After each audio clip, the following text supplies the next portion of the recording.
eu sou o Marcelo Homem. Eu sou o Tato Silva. Começando agora o Realidade Aumentada número 4. Com um tema motivado aí pelo lançamento do grande game o grande lançamento dos games da semana passada. Qual foi esse lançamento, Marcelo? Call of Duty Advanced Warfare.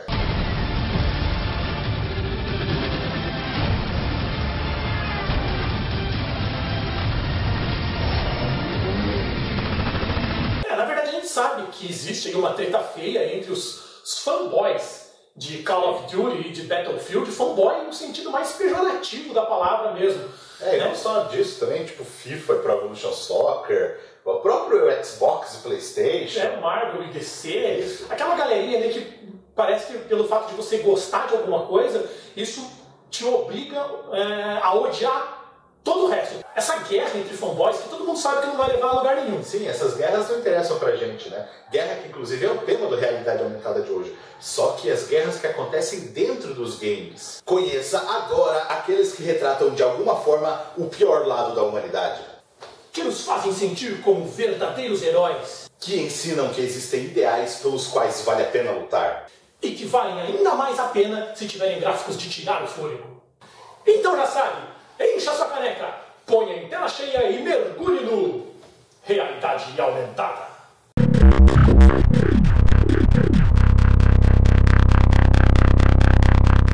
Preparados?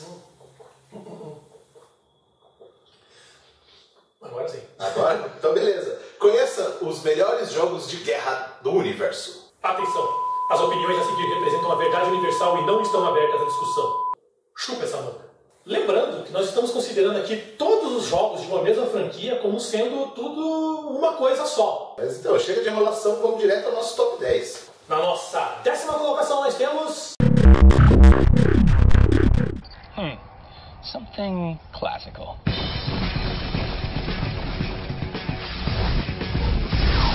Destiny, o game mais recente da nossa lista, lançado em setembro de 2014 pela Band.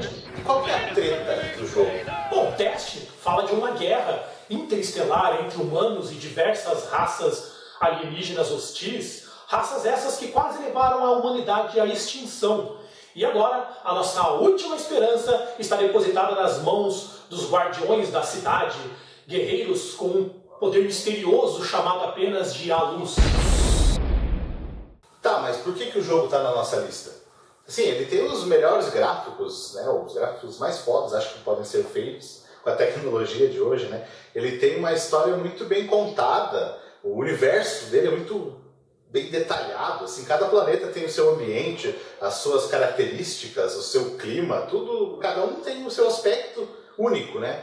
Tem as suas raças, né? Cada planeta tem as suas raças e cada raça também tem o seu comportamento, o seu tipo de agir, é tudo bem completo, bem fechado. Tá, mas isso não é suficiente pro jogo entrar no nosso top 10, porque tem muita gente que diz que o jogo ele é muito repetitivo, que a história não está completa, que ele não passa de um simples MMO. E aí é que está o erro, porque a própria Band já disse que Destiny não deve ser considerado um MMO, mas um jogo de tiro em mundo compartilhado. E que se a história não está completa, é porque a história vai ser justamente completada pelos jogadores de Destiny. Esse é o grande trunfo de Destiny. Não está completa porque não é para estar completa. Exatamente. A intenção de Destiny é fazer com que os próprios jogadores que escrevam a história dentro do jogo. E o que é legal também é que mesmo se você não estiver online, você não estiver jogando, o mundo vai estar acontecendo, as coisas vão estar acontecendo. Imagina que legal que vai ser num futuro não muito distante se Destiny pegar entre a galera mesmo,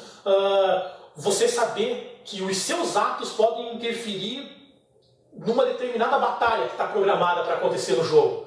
O nome do teu personagem pode de repente vir a ser escrito nos anais da história de Destiny. Imagina que legal, sim, imagina que legal, tipo, você tem um lugar lá tudo bonitinho, você sai do jogo, vai dormir, quando você volta, acorda, tipo, tá tudo destruído, assim, imagina que legal isso. E é bem isso, Destiny, hoje em dia, tanto pra Band quanto pra gente, é mais uma aposta. Ele ainda não é uma realidade, ele está no nosso top 10 por ser essa aposta. Essa pode ser um marco revolucionário nas histórias do game. Nas histórias do game. E é por isso que Destiny fica na nossa 10ª colocação. No pressure.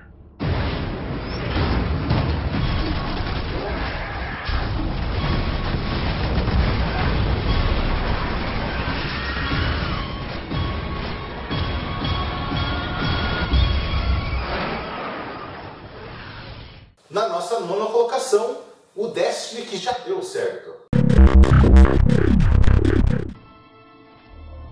And so you come at last. Cortana? Halo, lançado a partir de 2001 pela mesma band de Destiny, tem um enredo semelhante ao de Destiny, ou seria o contrário no caso, né? Trata-se de uma guerra entre humanos e uma aliança alienígena. Ele tem um background meio religioso, que acaba guiando a história. O porém é que a história em Halo consegue ser muito mais complexa, muito mais extensa, muito mais densa do que a história de Destiny. Sim, ela é muito mais tudo isso, porque na verdade ela já é uma história completa. E ela a história não é contada só no jogo, ela é contada através de diversas outras mídias. Você encontra história nos sites, livros, séries, tudo. Tudo isso serve para complementar a história contada nos jogos, que já não é pequena. O fato, para resumir, tudo em Halo tem um sentido de existir. Nada que aparece ali no jogo aparece por acaso. A bota do Master Chief tem uma história por trás dela.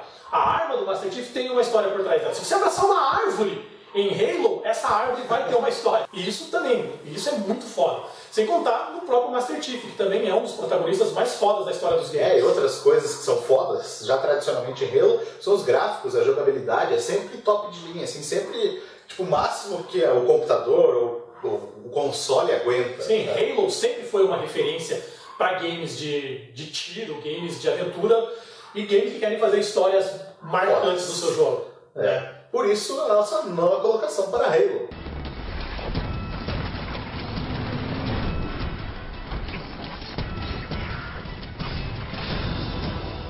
Humanity stands as the greatest threat in the galaxy.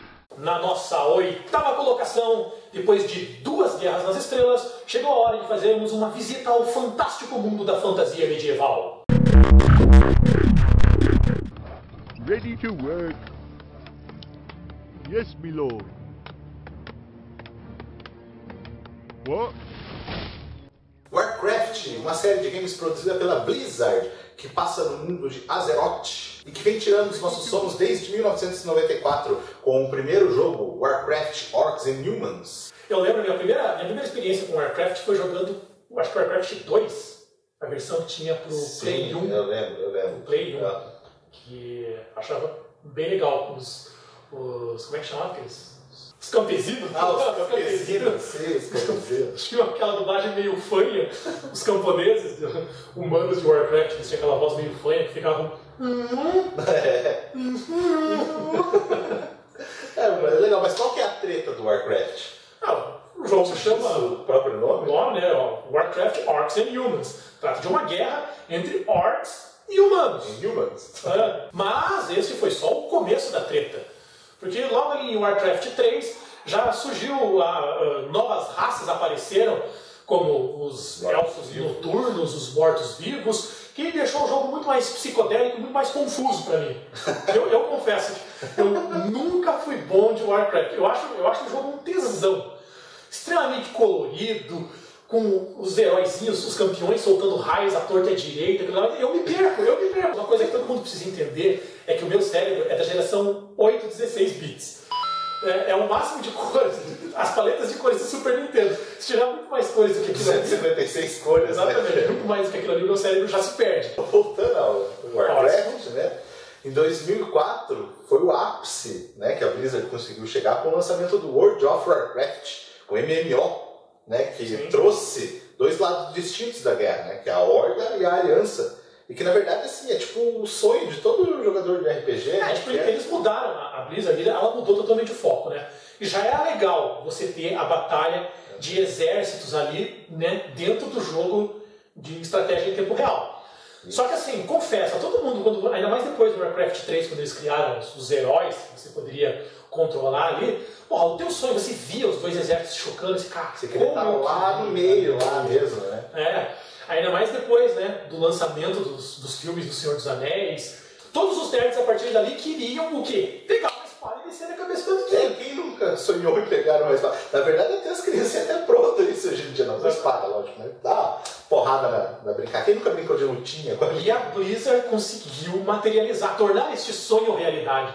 Com o lançamento de World of Warcraft, Você poderia se tornar um orc, ou um humano, Ou, agora, um panda, as outras um raças. panda, É. né? E sair guerreando pelo mundo. Você seria o herói.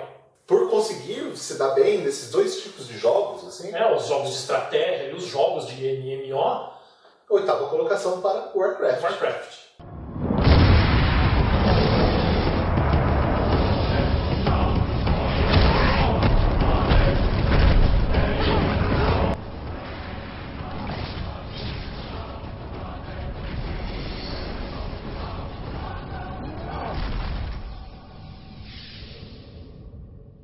Depois de falar sobre guerras interestelares e mundos fantásticos, agora vamos falar um pouco mais sobre a realidade. A nossa sétima colocação é um jogo que fala sobre a Guerra Fria. I'm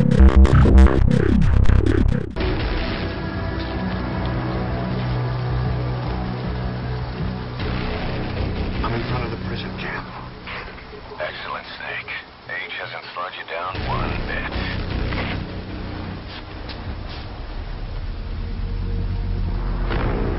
O primeiro jogo da franquia Metal Gear data de, pasmem agora, 1987.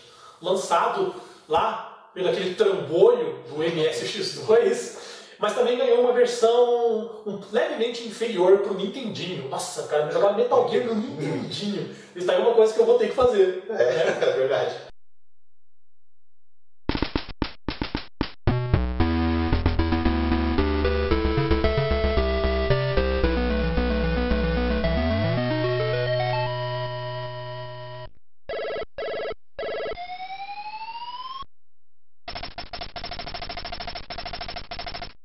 Em 98, com o advento da quinta geração, né, de consoles, o Hideo Kojima ele fez uma nova adaptação do jogo e mudou inclusive o nome, né, Metal Gear Solid. Ah, sim, né? Aí já repaginando o jogo, fazendo ele todo em 3D, tudo bonitinho.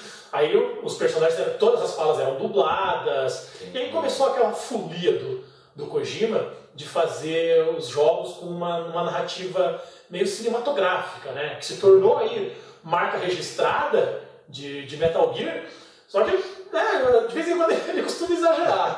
Esse último, Ground Zeroes, que na verdade eu acho que ele é a primeira parte, é a introdução pro Ground Zeroes que vai sair.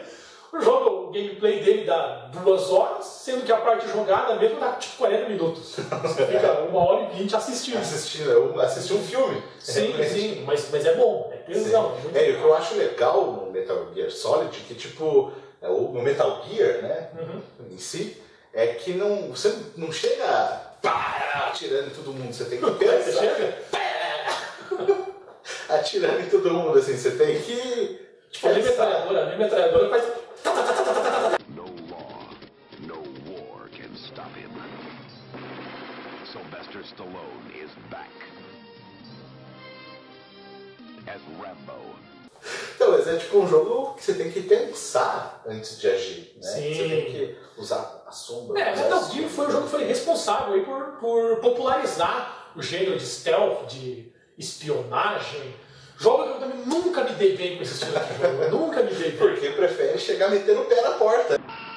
Né, anos 80, Rambo, Braddock, Schwarzenegger. Os caras que chegam, dá porrada, depois pergunta quem que é. Negócio de frutinha.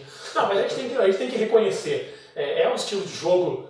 Mas eu gosto muito desse tipo de jogo. Bacana, eu também gosto. O estilo de jogo é que eu não gosto muito dele. Você que não se adapta. Mas, enfim, é por tudo isso, é por ter popularizado esse gênero de stealth, praticamente ter criado esse gênero de stealth e espionagem. Por ser um jogo foda. Por ter mudado, por ter implementado essa narrativa cinematográfica no mundo dos games, é que Metal Gear leva a nossa sétima colocação. When the time comes, I'll pull the trigger.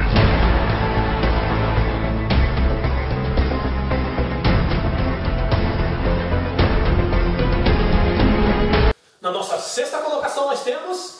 Agora sim. Agora você tá em casa. Agora estamos falando a minha linguagem. Se em Metal Gear você precisa ser discreto, precisa se infiltrar, o lance em Metal Slug é tacar o foda-se. Rambo,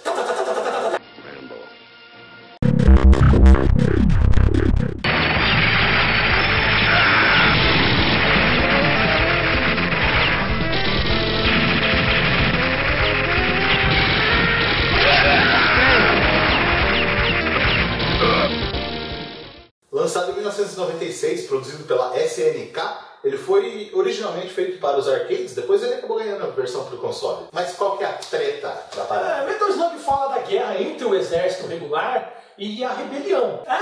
O exército regular, aqueles homenzinhos de verde que você enfrenta durante o jogo?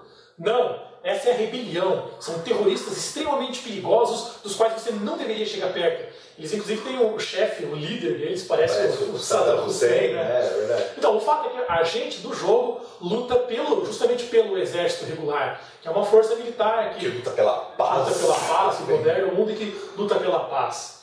Então, Metal Slug entra na nossa lista como um representante dos jogos da velha guarda, os jogos dos anos 80 e 90, que eram banhados em testosterona. Baseado, assim, parece naqueles filmes do Rambo. Braddock, filme treta mesmo. Filme treta, aqueles jogos onde um único jogador, um único player assim, poderia resolver uma guerra. E é por isso que Metal Slug fica com a nossa 6ª posição.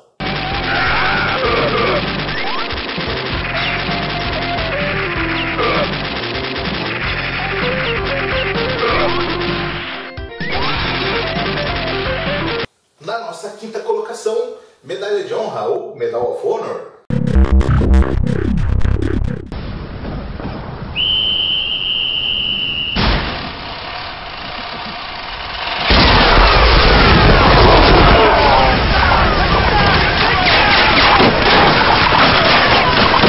O primeiro jogo da série é de 1999, distribuído e produzido pela EA Games, né? E tipo, já chega os dois pés no peito. Porque tem um roteiro nada mais, nada menos feito por Steven Spielberg. Para quem não conhece, né, se é que tem alguém que não conhece, Medal of Honor trata daquele que é até hoje o maior e mais triste confronto bélico da história da humanidade, que foi a Segunda Guerra Mundial. E joga você na pele de um soldado comum, que de repente se vê desembarcando nas praias de Normandia, no fatídico dia D. Nossa, tipo, aquela cena é muito foda. Eu lembro que acho que foi a primeira experiência que eu tive, assim, com um jogo de guerra, primeira pessoa, né? Você tá ali de boa, tranquilo, você entra no jogo, você olha os barquinhos do lado, chegando, de repente, explode um barco, explode outro, você, puta que pariu, o que eu tô fazendo aqui? E agora? De repente, pá, abre um negócio, pum, o cara cai morto na tua frente, tipo... Se vira, mano. Não tem um tutorial, não tem nada pra te explicar. Você já... Vai, mata. A primeira coisa que aconteceu comigo, quando eu pisei na água, caí morto. Essa seria a sua experiência. Assim seria você se tivesse participado da Primeira Guerra. E o que eu acho legal, assim, que no começo, muita gente comparava, sim, ao filme do Resgate do Soldado Ryan. Isso, do Spielberg, porque falava, pô, mas é igual o filme, né? Aquela mesma cena, a mesma praia, a mesma ambientação, os mesmos planos cinematográficos.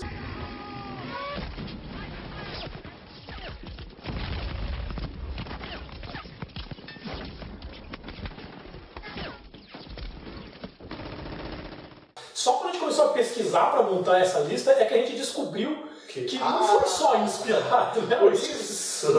O Spielberg que escreveu o roteiro. Então, por isso, a cena da Praia da Normandia do game é a mesma cena do filme. Mas a gente falou que não ia ficar analisando só um jogo. Bom, pra mim, só esse primeiro jogo já valia. Já vale, só essa cena. A primeira cena do jogo já valeria a entrada na lista. Medal of Honor foi uma série de sucesso, né? Teve a cada o quê? 3 anos sempre saía um jogo novo, né? Teve vários e vários jogos aí. Infelizmente, nunca com o mesmo sucesso do primeiro jogo da franquia lá. Acho que também muito por causa do filme que acabou fazendo esse sucesso também. O pessoal acabava inevitavelmente comparando as cenas do jogo com as cenas do filme. Não querendo desmerecer o jogo também, né? Mas eu acho que muito do sucesso realmente se deve por essa comparação. Sim. Então, o motivo dessa queda no sucesso e nas vendas de Medal of Honor se deve muito aí ao lançamento de 2 titãs da indústria dos games modernos, que a gente já citou aqui, que todo mundo sabe, Battlefield e Call of Duty. O fato é que isso prejudicou em muito o andamento da série dos games de Medal of Honor. Depois de emplacar fracassos atrás de fracassos, Medal of Honor acabou indo para a geladeira. Mas nós sabemos o valor que ele tem. Por isso ele está na nossa 5ª colocação. Nem que seja pelo primeiro jogo. Os outros podem ser uma bosta, mas o primeiro vale. Get moving! Come on, go, go!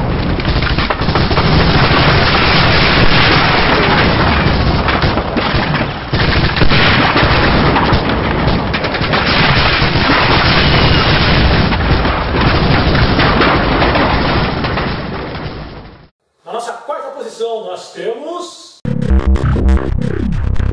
Whose authority?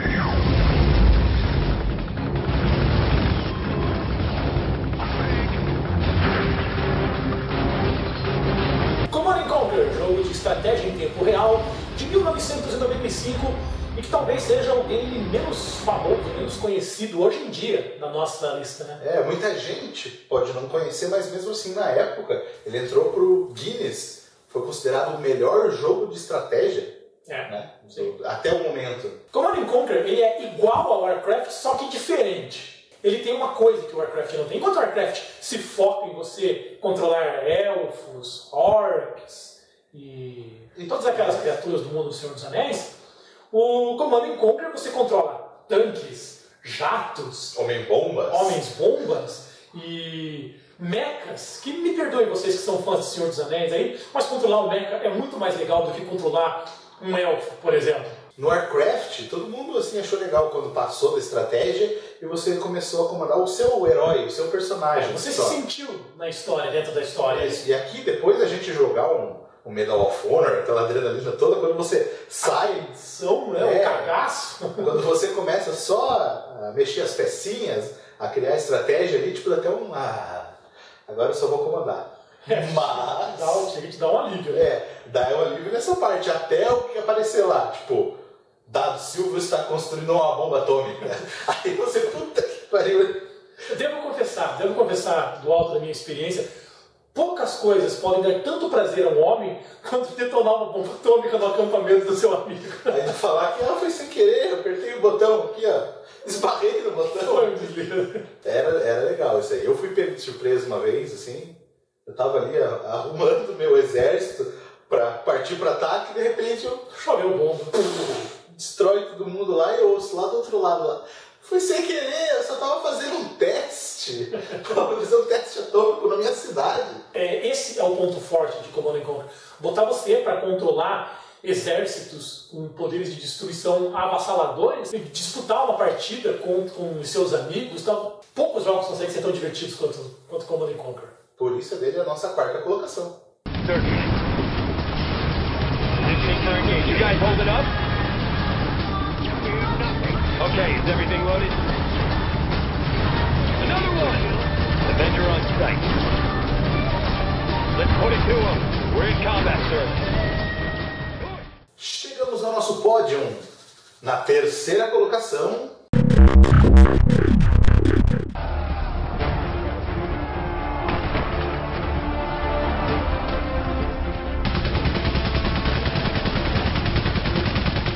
Valiant Hearts The Great War, game lançado pela Ubisoft agora em 2014, que tem como plano de fundo a Primeira Guerra Mundial, né?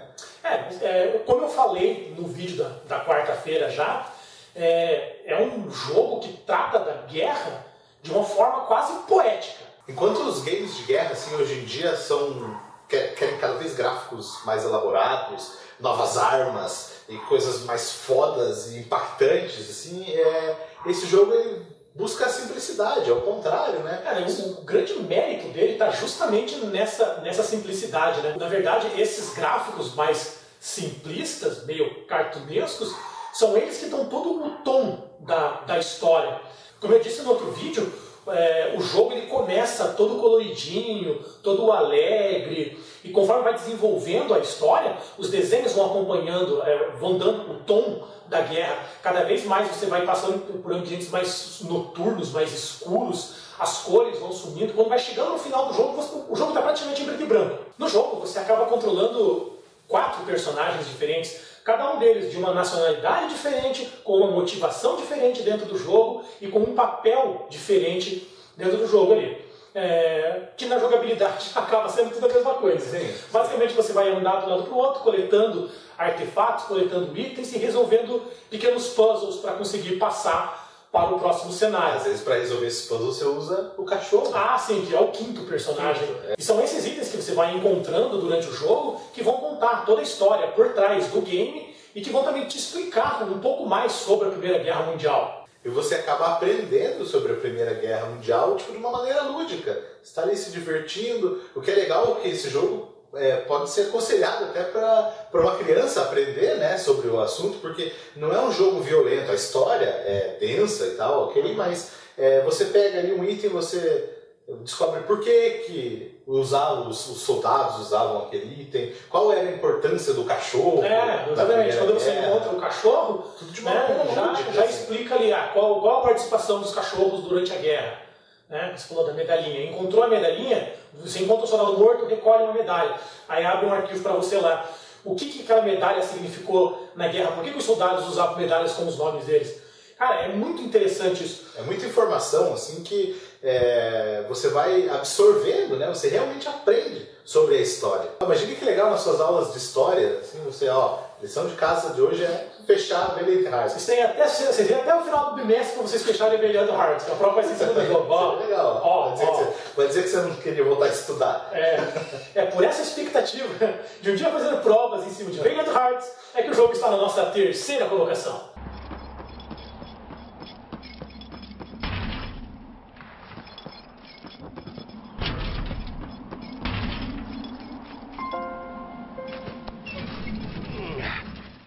Na nossa segunda posição nós temos o empate técnico.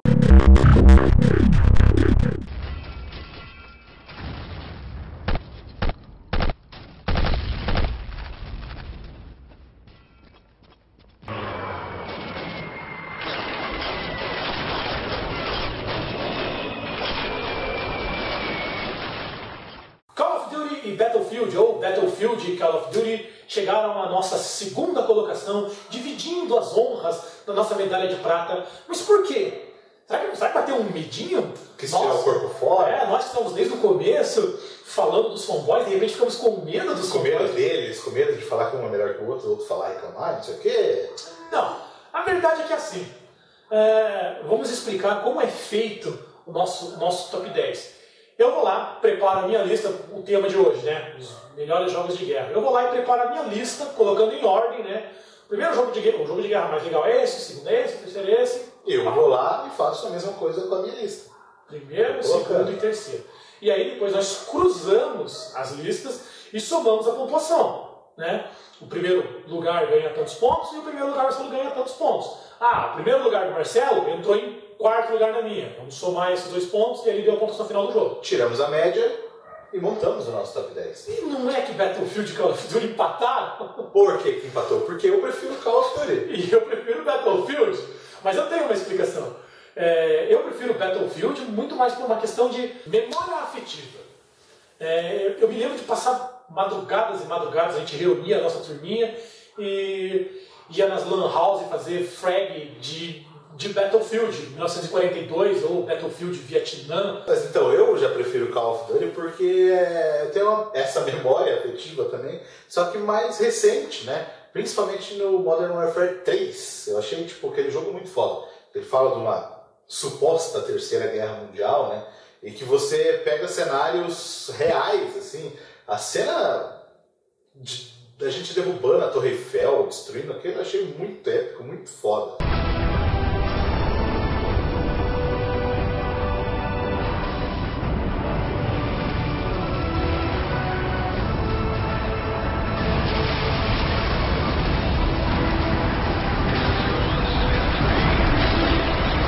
Sabe, Call of Duty e Battlefield hoje são o que há de mais foda, o que há de melhor mesmo de games de tiro, games de guerra.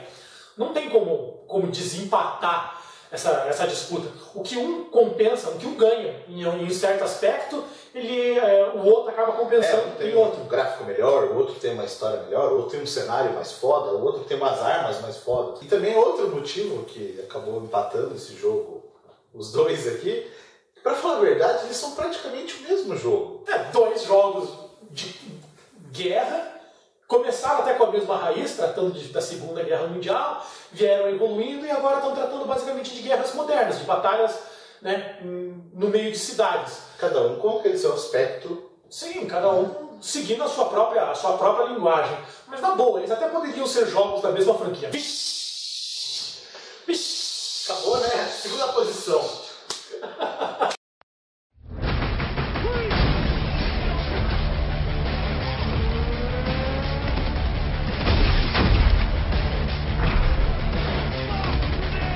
People need a leader who can give them both the support and the constraints to keep chaos at bay. You give them that. Já sabem, né? Já sabem, né? Já sabem.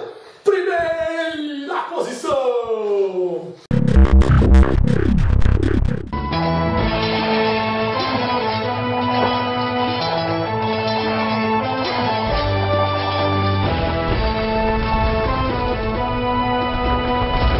Age of Empires! Produzido pela Ensemble e distribuído pela Microsoft, o primeiro jogo é de 1997. E por que que o jogo está em primeiro lugar? Porque é foda. Legal, é foda. E porque é o jogo de guerra que a gente mais gosta.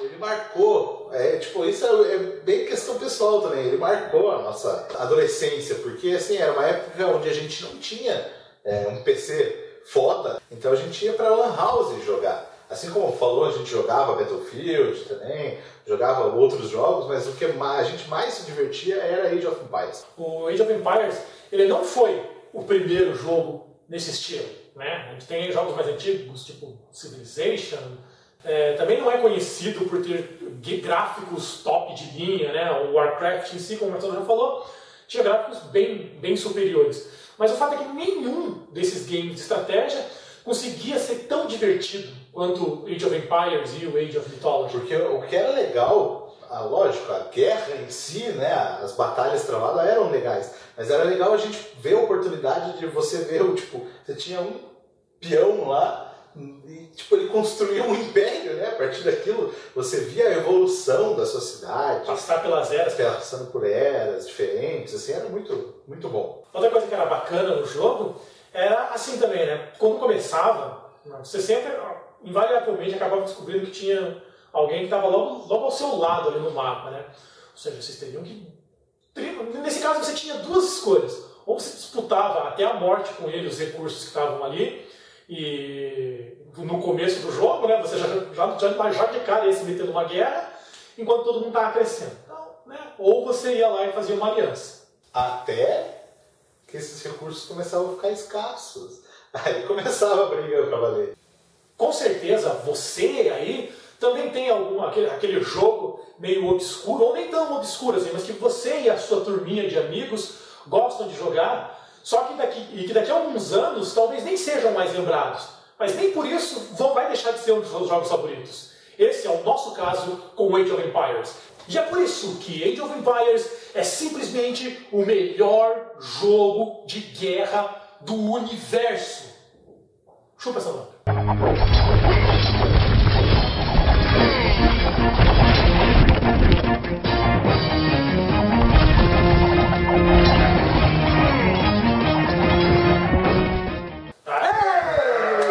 Tem alguém ainda? Mais uma lista completa. Certo? Sobrou alguém ali pra... Tô brigando, tô xingando. Posso que eu estou xingando a gente no comentário. Vamos ver quantos dislikes a gente tem. Mas, se você gostou, já sabe. Joinha pra cima. Joinha pra baixo não dá não. Pode xingar nós, mas não dá joinha. Se gostar, dê o joinha, compartilhe com seus amigos. Curta a nossa fanpage, que está, como sempre, já na descrição do vídeo. Faz o seguinte, em vez de dar um dislike, comenta aí embaixo, deixa aí dizendo por que você não concorda com a nossa lista, por que Call of Duty é muito melhor do que Battlefield, ou vice-versa. Sabe, tudo na paz, sem precisar brigar, nem se matar nos comentários por causa disso. Se inscreva no nosso canal também, que a gente sempre vai ter listas, a gente vai ter muita polêmica ainda também. Então se você quiser, se meter na treta aqui também, ó, à vontade. É isso aí, nós ficamos por aqui, mas cuidado que a qualquer momento nós podemos voltar com mais um Realidade Aumentada. Começando agora o Realidade Aumentada número 3, com um tema que vai ser muita dia de falar de Valiant Hearts.